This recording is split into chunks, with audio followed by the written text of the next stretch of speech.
बच्चे, तो क्लास 10 के लिए हम ये सीरीज बना रहे हैं आपके एग्जाम्स तक। मैं मोस्ट एक्सपेक्टेड क्वेश्चन सारे चैप्टर्स से यहाँ पे कवर करने वाली हूँ साइंस के। तो यहाँ पे जो फर्स्ट चैप्टर हमने लिया है वो है इलेक्ट्रिसिटी फिजिक्स का। तो फिजिक्स के चैप्टर के अंदर जो हमारा फर्स्ट क्वेश्चन यहाँ पे आ रहा है वो है calculate the current flows through 10 ohm resistor in the following circuit. Circuit आपको क्वेश्चन पेपर में गिवन रहेगा। This question will be given with the circuit only. तो हमें यहाँ पे 10 ओम रेजिस्टर के अलोंग जो है करंट बताना है। और यहाँ पे अगर हम ध्यान दें तो इस सर्किट के अंदर जितने भी रेजिस्टर्स हैं सारे किसमें है बच्चे, पैरेलल में कनेक्टेड है।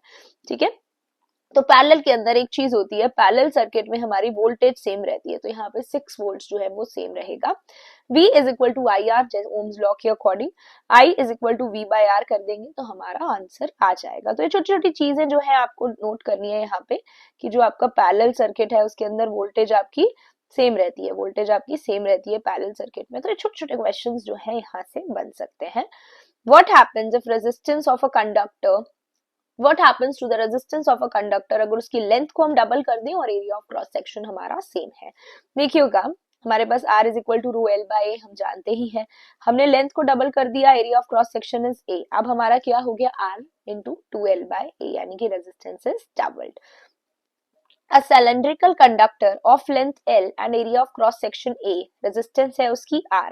The area of cross section of another same material and same resistance, और length हमने कर दिया, material same है, हमारे पास उसका area of cross section भी same है, resistance हमारा same है, बस length को हमने 2L कर दिया, उसका हमें क्या निकालना है, the cylindrical area of cross section A, the area of हमें यहाँ पे एरिया ऑफ क्रॉस सेक्शन ही निकालना है। हमें यहाँ पे मटेरियल भी सेम दे दिया गया, रेजिस्टेंस सेम है, बट लेंथ को 2L कर दिया है। तो फर्स्ट का केस हमने ले लेंगे R row L by A. R आपको पता है रेजिस्टेंस है, रो आपका रेजिस्टिविटी है, L लेंथ है, A area of cross section है। तो फर्स्ट कंडक्टर के लिए R is equal to rho L by A हो गया बच्चे हमारा। सेकेंड कंडक्टर के लिए जब हम बात करेंगे तो हमने यहाँ पे R dash is equal to rho 2L by A dash ले लिया। तो हमारे पास as per this question we have same resistances, यहाँ पे हमारे पास सेम रेजिस्टेंस है, दोनों ही जो हमारे पास कंडक्टर्स हैं उनकी। तो R is equal to R dash हमने ऐसा पुट किया तो A डैश और A का रिलेशन जो है हमें मिल जाएगा। नेक्स्ट 4 रेजिस्टेंस, हमारे पास सबकी वैल्यू 4 ओम है, they are connected as shown in this figure. तो हमें यहाँ पे equivalent resistance between the point A and B find out करनी है। Equivalent resistance between the point A and B, we have to find out this. तो how we will find out the resistance, equivalent resistance. सबसे पहले तो हमने इसे खोल दिया, सॉल्यूशन में हमने क्या किया, सर्किट को ओपन कर दिया। तो 3 जो हमारी है कनेक्टेड है ना, एक्चुअली वो 4 ओम 4 ओम 4 ओम सीरीज में कनेक्टेड है और एक उनके साथ पैरेलल में है। तो ए, बी और सी हमारी सीरीज में है और उसके साथ डी पैरेलल में है। तो resistance across A and B and C हो जाएगी 12 ओम।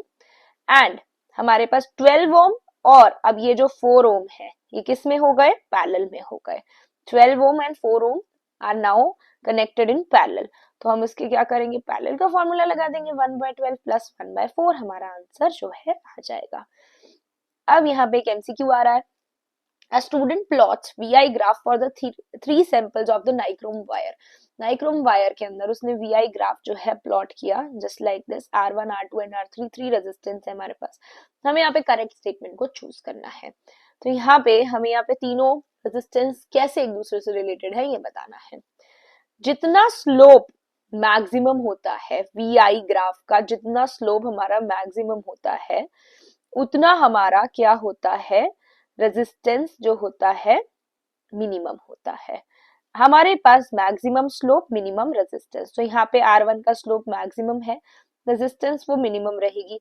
R3 का स्लोप हमारे पास मिनिमम है तो वो रेजिस्टेंस हमारी मैक्सिमम रहेगी। सो R3 is greater than R2 is greater than R1।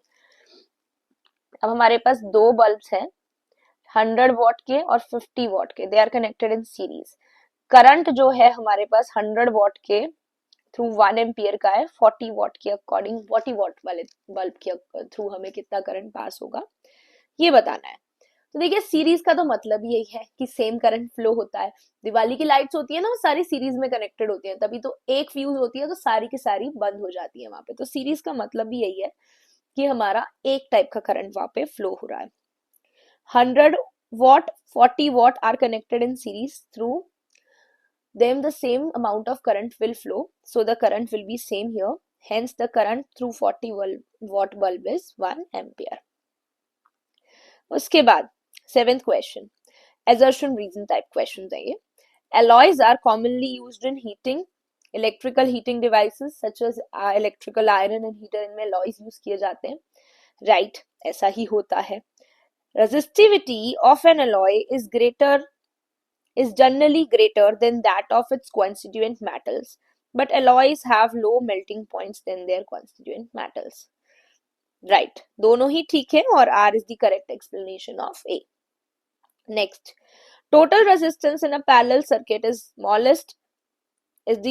less than the smallest resistance. Total resistance is less than the smallest resistance. Next, in parallel circuit, the current can take multiple paths. Right, current can take multiple paths और ऊपर वाला भी ठीक है, पर exactly reason हमें correctly explain नहीं करता है assertion को. So both A and R are true, but reason is not the correct explanation of assertion. Next, question number 9. Resistivity of a material depends upon its temperature. Right, it depends upon its temperature. Resistivity of most of the material increases with increase in temperature. दोनों ही ठीक है क्योंकि दोनों ही हमें एक दूसरे से relate हो रहे हैं. रीजन एग्जैक्टली एक्सप्लेन कर रहा है assertion को, तो ये भी ऑप्शन ए जाएगा इसके अंदर. मैंने एक बार ऑप्शन फर्स्ट क्वेश्चन में assertion रीजन के लिख दिए थे, तो दोबारा बच्चे यही लिखे हैं.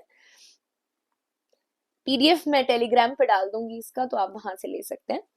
The electric current in a metallic conductor is due to the flow of protons. Protons की वजह से करंट नहीं होता है, वो इलेक्ट्रॉन्स की फ्लो की वजह से होता है, ये तो हमें पता ही है.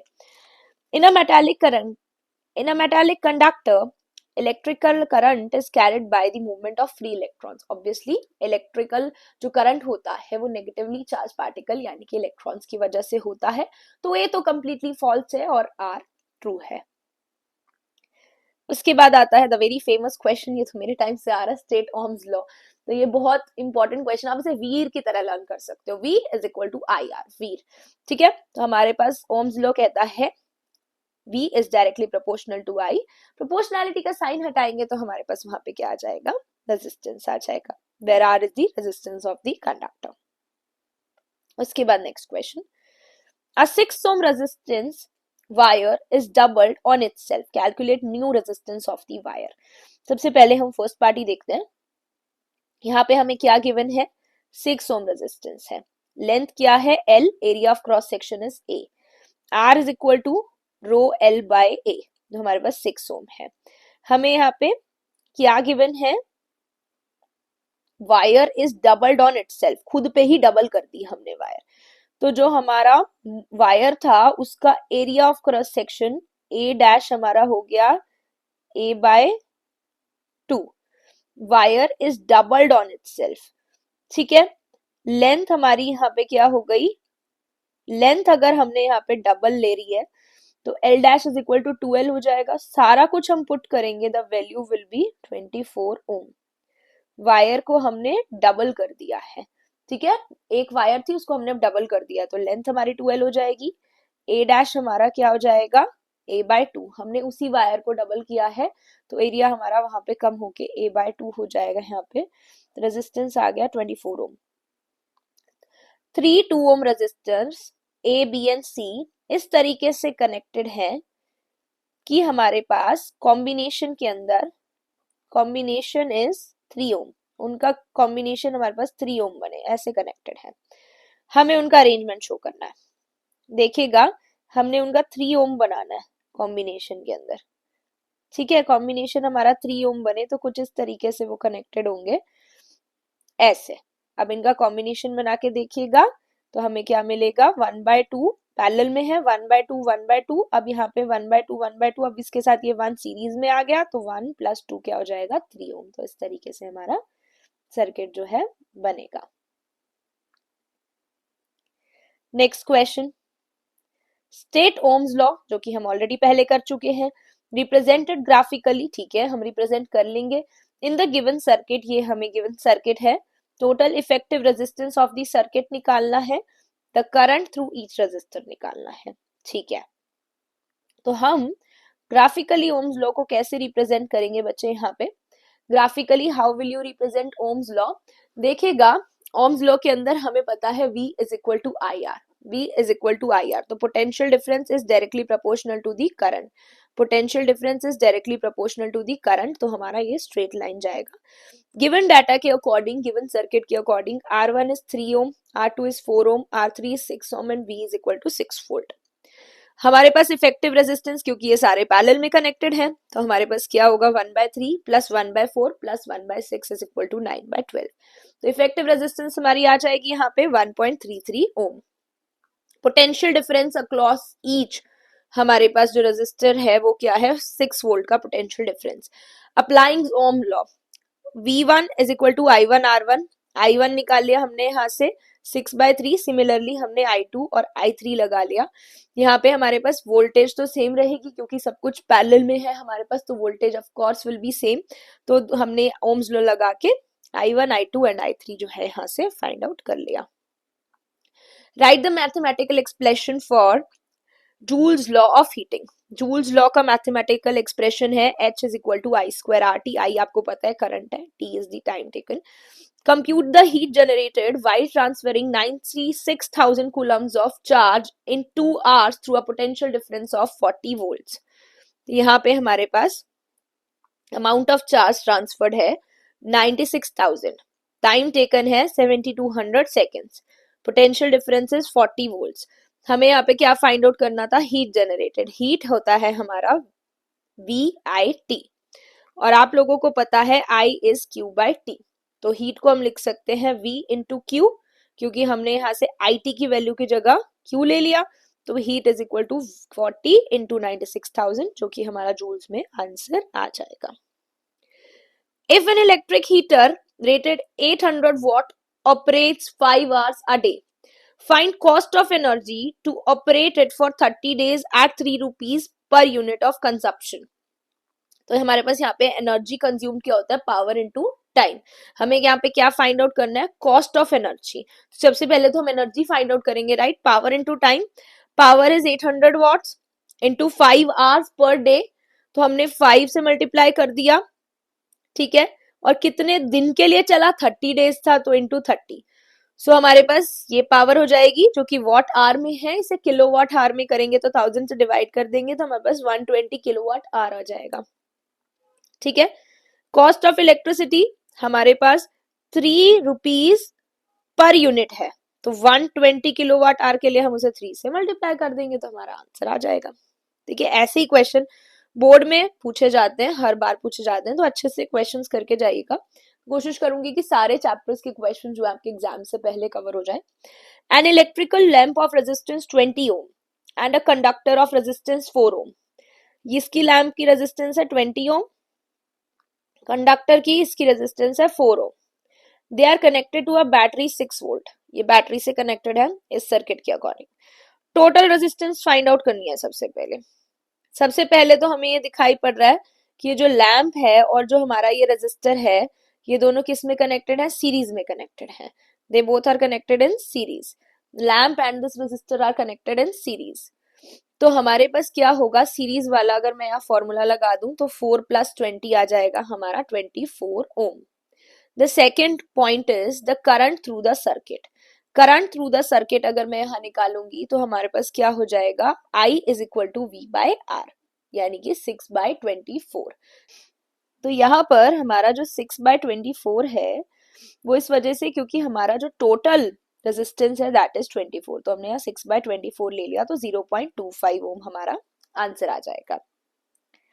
उसके बाद हमारे पास potential difference across the electric lamp and the conductor. Potential difference across the electric lamp आ जाएगा क्योंकि इलेक्ट्रिक लैंप के अक्रॉस हमारी रेजिस्टेंस क्या थी 20, और जो हमारा करंट है वो है 0.25, जो टोटल हमारा यहाँ पे करंट है। करंट क्योंकि सीरीज में है तो करंट तो सेम ही रहेगा, तो 0.25 into 20 is equal to 5 volt.